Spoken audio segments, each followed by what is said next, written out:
Shalom, saudara-saudara terkasih di dalam Tuhan Yesus Kristus.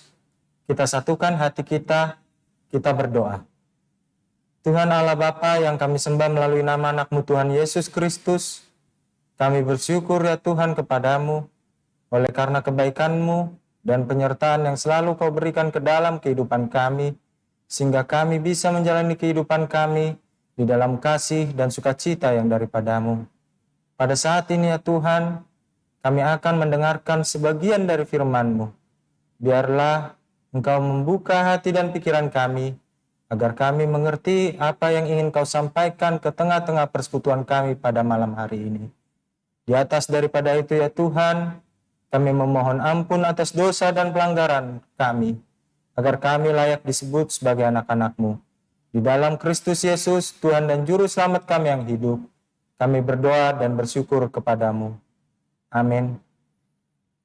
Ya, saudara-saudara terkasih di dalam Tuhan Yesus Kristus, nats kita pada malam ini di pertanggangan hari Rabu tanggal 11 November tahun 2020 tertulis di dalam Yakobus 5 ayat yang pertama sampai ayat yang ke-6. Yakobus 5 ayat yang pertama sampai ayat yang ke-6. Saya akan membacakannya untuk kita semua, dan saudara-saudara di rumah mengikutinya di dalam hati. Peringatan kepada orang kaya. Jadi sekarang, hai kamu orang-orang kaya, menangislah dan merataplah atas sengsara yang akan menimpa kamu. Kekayaanmu sudah busuk, dan pakaianmu telah dimakan ngengat. Emas dan perakmu sudah berkarat, dan karatnya akan menjadi kesaksian terhadap kamu dan akan memakan dagingmu seperti api. Kamu telah mengumpulkan harta pada hari yang sedang berakhir. Sesungguhnya yang telah terdengar teriakan besar karena upah yang kamu tahan dari buruh yang telah menuai hasil ladangmu dan telah sampai ke telinga Tuhan, semesta alam, keluhan mereka yang menyabit panenmu. Dalam kemewahan kamu telah hidup dan berfoya-foya di bumi. Kamu telah memuaskan hatimu sama seperti pada hari penyembelihan. Kamu telah menghukum, bahkan membunuh orang yang benar, dan ia tidak dapat melawan kamu. Demikian firman Tuhan. Saudara-saudara terkasih di dalam Kristus Yesus, pada saat ini kita hidup di zaman era globalisasi, beserta tantangan-tantangan yang harus digumuli dan dihadapi oleh kita. Pada era ini kita diajak atau terpaksa diajak untuk mengikuti dan menyesuaikan hidup dengan pola kehidupan yang sangat cepat. Kalau kita tidak cepat dalam menjalani pola kehidupan pada saat ini, kita akan tertinggal dan tergerus dengan pola kehidupan yang dapat membuat seseorang mengalami tekanan-tekanan hebat di dalam kehidupannya yang mungkin bisa saja berdampak buruk bagi kesehatan mental dan fisiknya. Makanya jangan heran kalau zaman sekarang banyak kita lihat berita-berita atau informasi yang ada di media sosial ataupun televisi, orang-orang yang mengakhiri hidupnya atau orang-orang yang mengalami depresi, stres karena tekanan yang hebat pada zaman ini. Dampak ritme kehidupan yang sangat cepat pada era globalisasi ini sebenarnya harus kita telaah kembali melalui iman Kristen yang kita percayai telah membawa kita kepada keselamatan.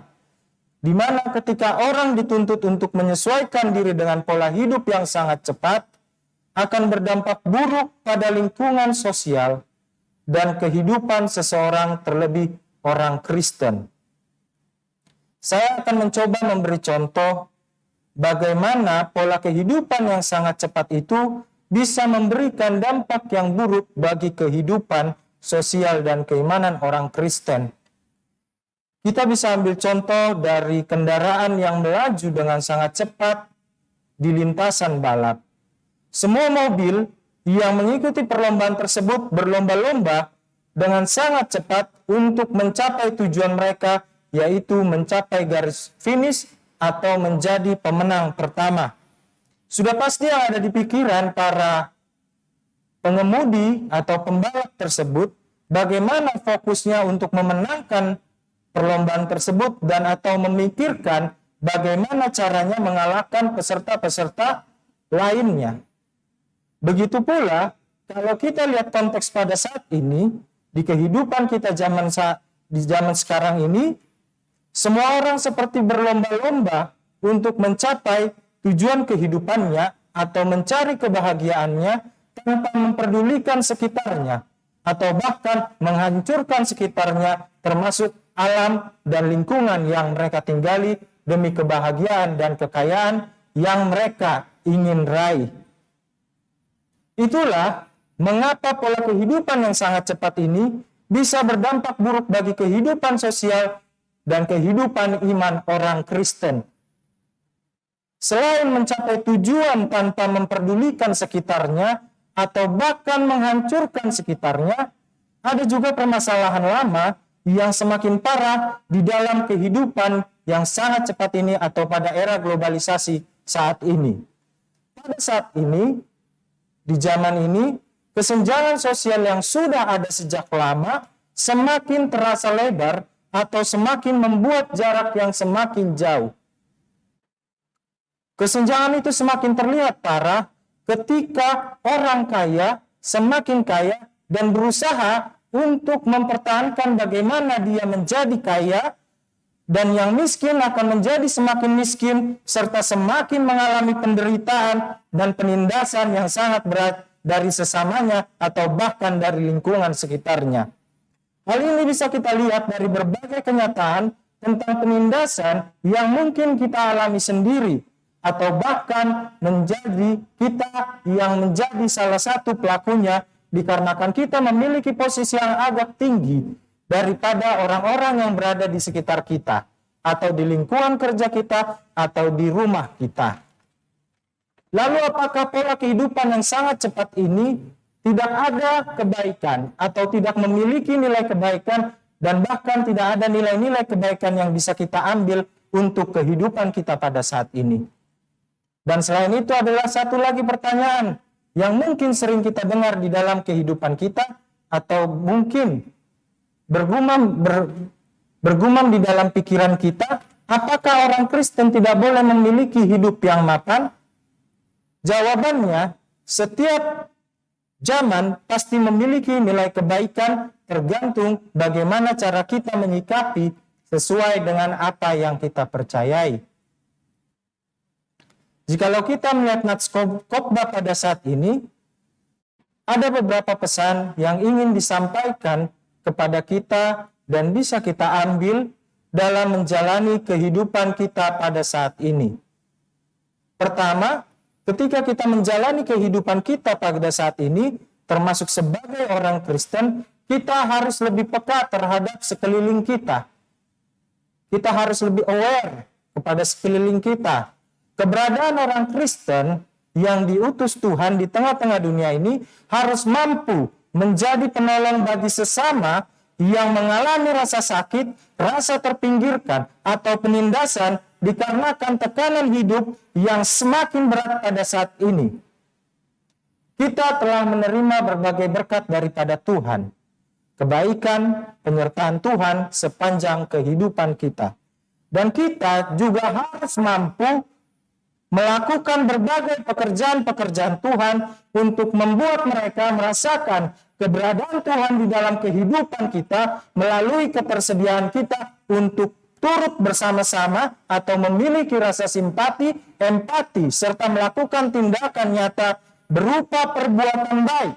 Sehingga orang-orang yang merasakan penderitaan di dalam kehidupannya tidak semakin terkulai atau lemah menghadapi kehidupannya. Kedua, pesan yang ingin disampaikan dari khotbah ini adalah kita boleh saja memiliki hidup yang mapan.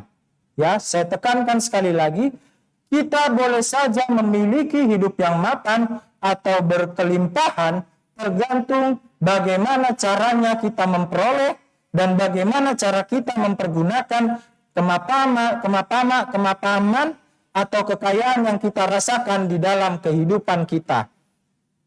Banyak orang beranggapan di luar sana atau orang-orang Kristen Orang Kristen itu tidak boleh hidup di dalam kemewahan. Dan terkadang kita terjebak untuk menghakimi bahwa orang yang berkelimpahan dan berkecukupan itu adalah orang yang memiliki dosa dan akan menerima penghukuman daripada Allah. Kita sering terjebak pada penghakiman bahwa orang-orang yang kaya atau orang-orang yang memiliki kelimpahan harta akan terjebak, akan menerima penghukuman daripada Allah. Padahal sesungguhnya orang miskin pun bisa saja melakukan dosa dan menerima penghukuman daripada Allah kalau dia tidak tahu caranya bersyukur atas kehidupan yang dia peroleh dan dia tidak mau berusaha untuk mengubah kehidupannya bergantung kepada Tuhan agar memperoleh kehidupan yang lebih baik pada esok hari. Satu hal yang perlu kita ketahui dari nats khotbah ini bermaksud untuk mengkritik orang-orang yang berusaha dengan segala cara yang tidak baik untuk memiliki harta kekayaan dan hidup yang jahat atau hidup yang melimpah serta mengorbankan hidup orang lain. Yang ingin dikritik orang dari nats ini adalah orang-orang yang berusaha dengan segala cara yang tidak baik untuk memiliki harta kekayaan atau hidup yang melimpah dengan mengorbankan orang lain atau menyusahkan orang lain. Uang dan harta yang kita peroleh selama ini bukan sesuatu yang jahat, melainkan berkat daripada Tuhan yang telah diberikan kepada kita apabila kita mengusahakannya sesuai dengan apa yang telah diperintahkan oleh Tuhan.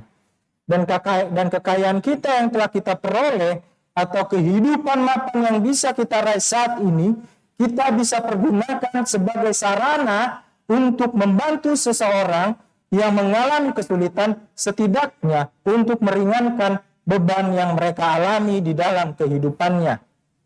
Saudara-saudara terkasih di dalam Tuhan Yesus Kristus, banyak tokoh di Alkitab yang diberkati Tuhan dengan kelimpahannya, tapi mereka hidup sesuai dengan kehendak Tuhan.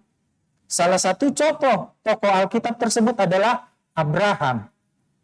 Tuhan memberkati Abraham dengan satu tujuan, supaya hidup Abraham menjadi berkat bagi bangsa-bangsa.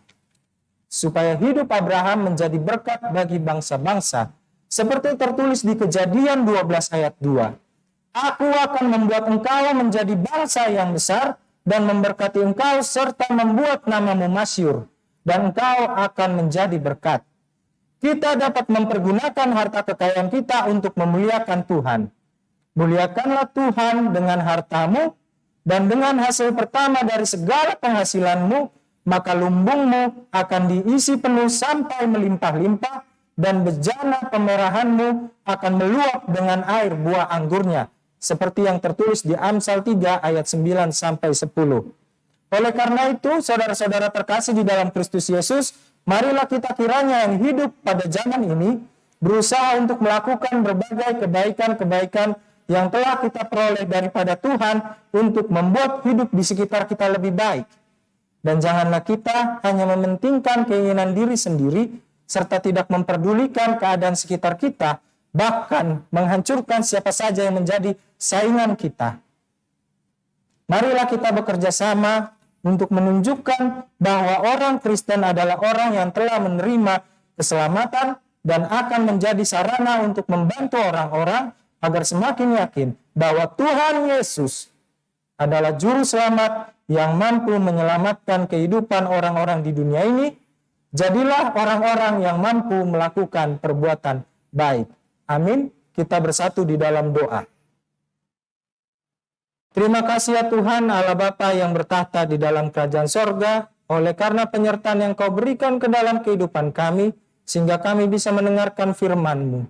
Biarlah apa yang telah kami dengar, agar kami lebih peduli terhadap sesama kami, mampu kami lakukan di dalam kehidupan sehari-hari kami. Terlebih ketika zaman COVID sekarang ini, biarkanlah kami, berkatilah kami, dan sertai kami agar kami bisa melakukan perbuatan-perbuatan baik di tengah-tengah dunia ini. Sertai kami selalu ya Tuhan, dan berikanlah kami kesehatan serta kekuatan agar mampu menghadapi berbagai pergumulan di kehidupan kami, dan dan berikanlah kesembuhan pada orang-orang yang sakit, dan berikanlah kekuatan bagi orang-orang yang sedang berduka, dan berikanlah penghiburan mereka, agar mereka meyakini bahwa Engkau selalu ada dan peduli terhadap mereka. Ampuni setiap dosa kami ya Tuhan, agar kami layak disebut sebagai anak-anak-Mu. Di dalam Kristus Yesus, Tuhan dan Juru Selamat kami yang hidup, kami berdoa dan bersyukur kepadamu. Amin.